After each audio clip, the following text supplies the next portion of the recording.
The last thing I smelled before the greenskins breached Sector 7 was promethium mixed with human sweat. And I will never forget it because that combination now means death to me in a way I cannot articulate to those who were not there. I was a mid-tier tactical coordinator in the Planetary Defense Command of Verastus Secundus, a Forge Hive hybrid world that produced munitions and armor plating for the subsector fleet, and I believed until the very end that numbers and protocol could solve anything. The report said 30,000 greenskins were massing in the scraplands beyond the northern curtain wall, maybe 50,000 at worst, and we had faced incursions before, so I fed the data into the tactical cogitator and waited for the prescribed response to generate. The cogitator took 4 minutes longer than usual, and when it spat out the parchment, I saw a single word stamped in red ink: escalate. I remember thinking it was a malfunction because the protocols were tiered and absolute, and we had enough armored divisions and artillery emplacements to handle 50,000 hostiles without requesting subsector intervention. I sent a junior scribe to the tech priest enclave to request a systems blessing, and he returned 3 hours later with his hand shaking so badly he could not hold the data slate he carried. He told me the tech priests had sealed their workshops and would not respond to external voxhails, and when I looked at the slate it showed live picked feed from surveyor drones positioned along the curtain wall. The greenskins were not 30,000. They were not 50,000. The sea of green and rust red stretched from the wall to the horizon, and the drones' counting algorithms had crashed trying to enumerate them. I went to my superior, a man named Corvin, who had managed 3 previous incursions without losing more than 1/10 of the wall garrison, and I showed him the feed. He looked at it for perhaps 10 seconds, then closed the slate and placed it face down on his desk. He told me to return to my station and continue standard coordination, and when I asked if we should request immediate subsector fleet support, he said the request had already been filed, and that fleet response time was 6 weeks minimum. I asked what we were supposed to do for 6 weeks, and he said we would hold because that was what the protocol demanded. He spoke without looking at me, and I noticed his left hand was clenched so tightly around a stylus that his knuckles had gone white. The greenskins hit the wall 47 hours later, not in a single wave but in a rolling pressure that began at dawn and did not stop. I was stationed in the command bunker 12 kilometers behind the wall, coordinating artillery fire patterns and ammunition distribution, and I could feel the vibrations through the rockcrete floor every time their crude war machines rammed the gates. The Vox channels were chaos, officers screaming grid coordinates and casualty estimates, and the numbers climbed so fast I stopped updating the master tally board because it no longer mattered. After 6 hours the northern gate collapsed, and after 9 hours the wall garrison was functionally gone, just scattered pockets of survivors fighting in the rubble. I kept waiting for Corvin to order a tactical withdrawal to the secondary defense line, but he sat in his command throne with his eyes on the pict screens and said nothing.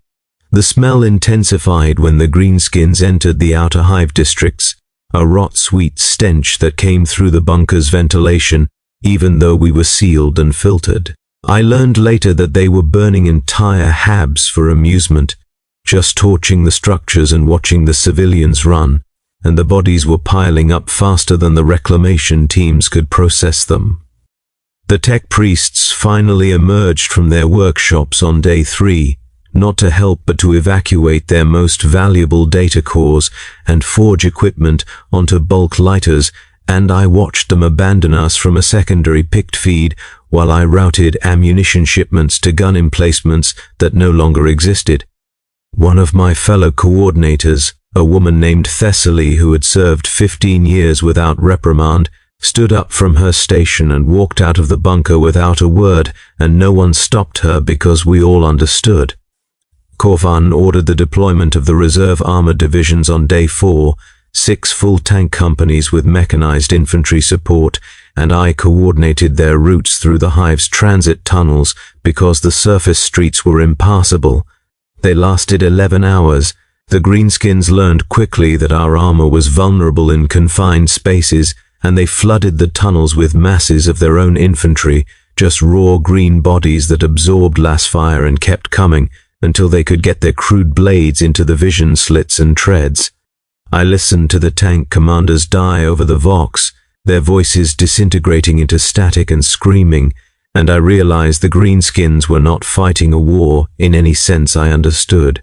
They were celebrating, every death a form of joy, and the more we killed, the louder their roaring became.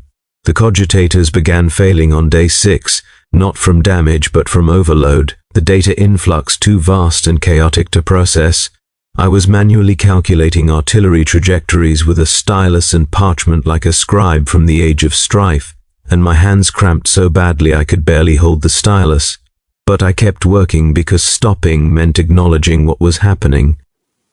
The secondary defense line fell that afternoon, overrun in less than 3 hours, and Corvan finally spoke to issue new orders: full retreat to the primary hive core, civilian populace expendable, all remaining military assets to Fortress Protocol.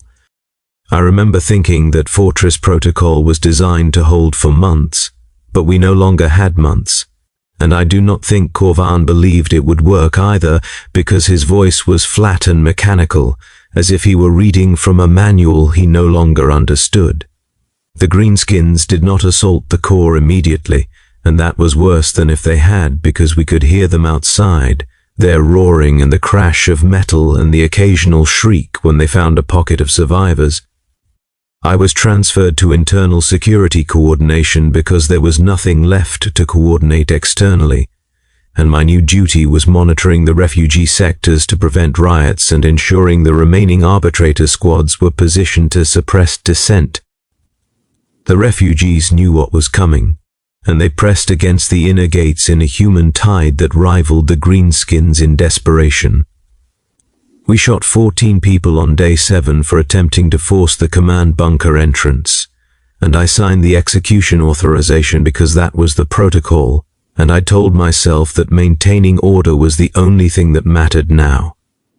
The smell changed again on day 8, became something acrid and chemical, and I learned the greenskins had breached the Forge Complex substations and were smashing the plasma conduits for entertainment. The resulting fires were toxic enough to melt rebreather filters in minutes, and entire sections of the hive became uninhabitable, the air itself a yellow-green poison that ate through exposed skin. We sealed the command bunker completely, switched to internal atmosphere recycling, and I watched the casualty estimates climb past 8 million with a detachment I did not recognize in myself. Corvan stopped issuing orders on day 9, just sat in his throne staring at the blank pick screens, and when I asked him if we should attempt a breakout to the landing fields, he did not respond. I asked again, louder, and he turned to look at me with eyes that were flat and empty, and I realized he had been dead inside for days and was simply waiting for his body to catch up. The greenskins breached the core on day 10, not through the gates but through the transit tunnels, the same routes we had used for the armored divisions. They came in a flood, hundreds and then thousands, and the arbitrators and garrison troops fired until their weapons overheated, and then drew blades and died standing. I was still in the command bunker, still at my station, still updating reports that no one would read because there was no one left to send them to. The Vox channels went silent one by one, each click of static a death, and when the last channel died I heard something I had never heard in the bunker before: absolute silence, no machine hum or Vox chatter or footsteps, just the sound of my own breathing and the faint creak of the chair I sat in. I do not know how long I sat there before I heard them outside the bunker door, their guttural roaring and the clang of metal on metal. The door was rated to withstand sustained artillery fire, but they were not using artillery, just their own hands and crude tools, and I could hear the door beginning to buckle. Corvan stood up from his throne, drew his sidearm, and shot himself in the head without a word, and I watched his body slump forward, and felt nothing except a distant curiosity about whether I would do the same. I decided I would not because I wanted to see them, wanted to understand what had killed a world of 20 billion people in 10 days, and when the door finally burst inward and they came through in a roaring tide, I looked up from my station and saw them clearly for the first time. They were huge, each one a slab of muscle and scar tissue and crude metal plating, but that was not what struck me. What struck me was the joy in their faces, the pure, unrestrained delight as they smashed the cogitators and ripped the pick screens from the walls and crushed the furniture into scrap. They were not angry or hateful or even hungry in a way I understood. They were having the time of their lives. And when one of them grabbed me by the throat and lifted me off my feet, I saw in its eyes a kind of ecstasy I had only ever seen in the faces of martyrs and madmen. It roared in my face, its breath hot and foul, and I realized that the smell I had been smelling for 10 days was not promethium and sweat and rot. It was this creature and its kin, and the smell was their existence distilled into a single sensory experience. It did not kill me immediately, and I do not know why.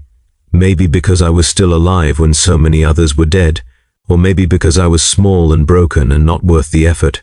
It threw me against the wall and moved on to demolish something else, and I lay there in the wreckage of the command bunker and listened to them tear the facility apart.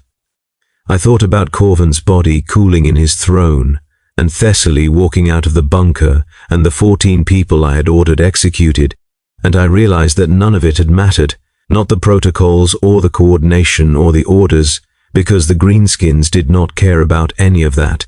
They cared about fighting and killing and the roar of their own voices, and we had given them the greatest gift possible, a target so large and so populated that they could indulge themselves completely. I crawled out of the bunker some time later. I do not know when because time had stopped meaning anything, and I found the hive burning. Not just sections of it, but the entire structure, a pillar of smoke and flame that reached into the low clouds, and the greenskins were swarming through the streets in numbers that beggared comprehension. I saw one of them riding some kind of crude vehicle, bellowing at the top of its lungs while it crushed fleeing civilians under its wheels, and I saw another tearing apart a chimera transport with its bare hands, ripping the hull plating away like paper to get at the crew inside. I walked through the chaos in a daze, stepping over bodies and wreckage, and no one stopped me because I was irrelevant, just another piece of debris in the aftermath. I reached the landing fields on day 11, though the fields were no longer recognizable as such, just a cratered wasteland where the greenskins had crashed every ship they could find and then set the wreckage on fire.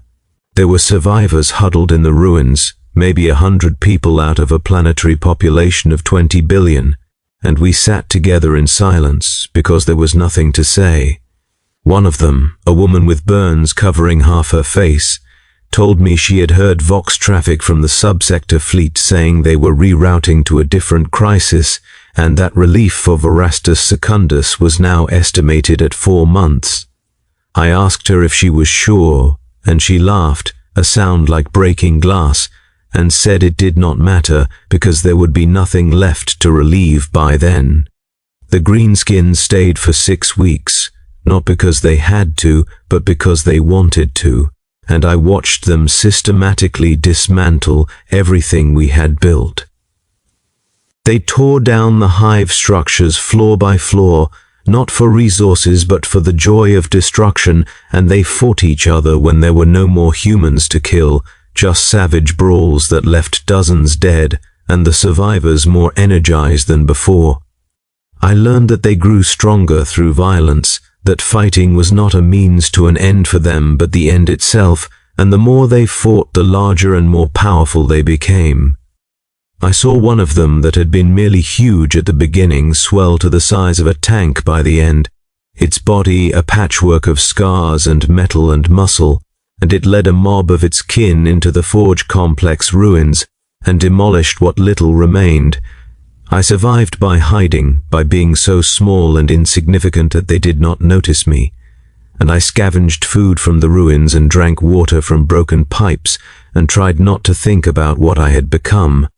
The other survivors dwindled, some killed by the greenskins and some by starvation and some by their own hands, until I was alone in the wasteland that had been a world. The smell never left, that rot-sweet chemical stench, and it soaked into my clothes and skin until I could not tell where the smell ended and I began. I thought about Korvan's sidearm and how easy it would have been to follow his example, but I did not because some part of me believed that bearing witness mattered, that someone needed to see what had happened and remember. The greenskins left on day 43, not all at once but in groups, their war machines cobbled together from our wreckage and loaded with looted weapons. They roared into the sky in ships that should not have been able to fly but did anyway, and I watched them go from the ruins of the landing field and felt nothing.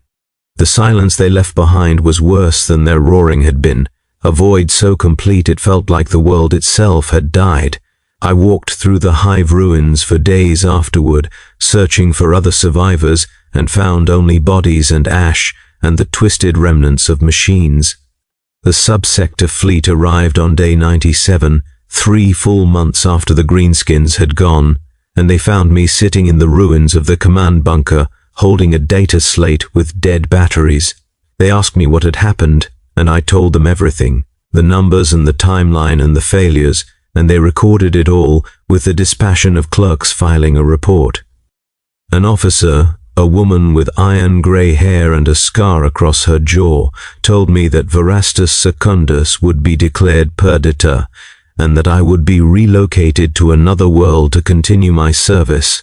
I asked her how many greenskins the fleet had estimated were in the horde, and she checked her data slate and said preliminary analysis suggested between 4 and 6 million hostiles. I laughed, and she looked at me as if I were mad, and perhaps I was, because I could not stop laughing even when she ordered me sedated. They took me to a troop transport and locked me in a Medicaid bay, and I lay on a cot staring at the ceiling while the ship lifted off and left the dead world behind. I thought about the 6 million number and how it was simultaneously too large and too small, too large to comprehend and too small to capture the totality of what I had witnessed. The greenskins had not been an army in any sense we understood, not a force that could be countered with tactics and strategy and protocol. They had been a natural disaster made flesh, a wave that grew larger with every life it took, and we had fed it an entire world. I was reassigned to another Forge Hive world 6 months later, placed in a tactical coordination role identical to the one I had held on Varastus Secundus, and I performed my duties with mechanical precision because that was all I had left. The other coordinators treated me with a mixture of pity and unease, as if I carried some contagion they might catch, and perhaps I did because I could see in their faces the same confidence I had once felt, the belief that numbers and protocol could solve anything. I wanted to tell them the truth, that the protocols were lies we told ourselves to pretend we had control, but I did not because it would not have mattered. They would learn the same way I had, or they would die without learning, and either way the result would be the same. The smell follows me still, even now years later, even on worlds the greenskins have never touched. I smell it in the Promethium refineries and the Forge complex substations and the sweat of the laborers crowding the transit tunnels, and I know it is impossible, no, it is just my mind refusing to let go, but the knowing does not make it stop. I wake in the night, sometimes gasping for air, convinced I am back in the command bunker listening to them tear down the door, and I lie awake until dawn, trying to remember why I chose to live when Korvan chose to die. I have not found an answer that satisfies me. The reports say the greenskin horde that destroyed Varastus Secundus has grown larger since then, that it swept through 2 more systems before the subsector fleet managed to fracture it into smaller warbands. The reports say those warbands are still active, still growing, still feeding on the violence they create, and I wonder if any of the greenskins that killed my world are still alive, still roaring their joy into the void.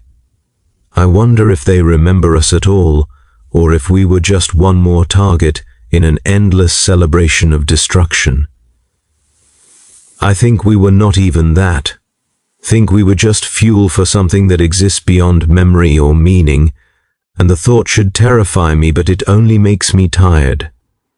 I am writing this on a data slate that I will hide in the command bunker archives, where perhaps someone will find it after I am gone. I do not know what good it will do, because the people who make the decisions will not read it, and the people who read it will not have the power to change anything. But I write it anyway, because bearing witness is all I have left.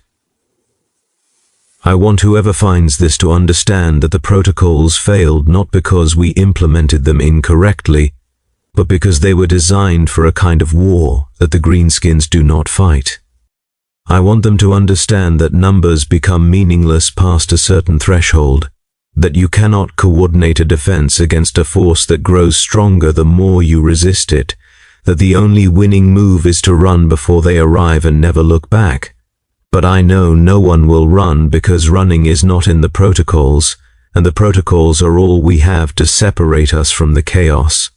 So worlds will burn and populations will die, and coordinators like me will sit in bunkers updating reports until the doors buckle and the roaring fills the silence, and the greenskins will grow larger and louder and more joyful with every victory. And I will remain at my station, routing ammunition to gun emplacements that no longer exist, because stopping means acknowledging that everything I believed was a lie, and I am not strong enough to do that twice. The smell is stronger today, acrid and chemical, and I know it is just my mind, but I check the Vox channels anyway, listening for the first panicked reports of greenskin activity in the northern sectors. There is nothing yet, just routine traffic and requisition requests and the mundane horror of Empire grinding forward, but I know it is only a matter of time. They are always out there, always growing, always moving toward the next target, and one day they will come here and I will sit in another bunker and coordinate another doomed defense and smell that smell again for real.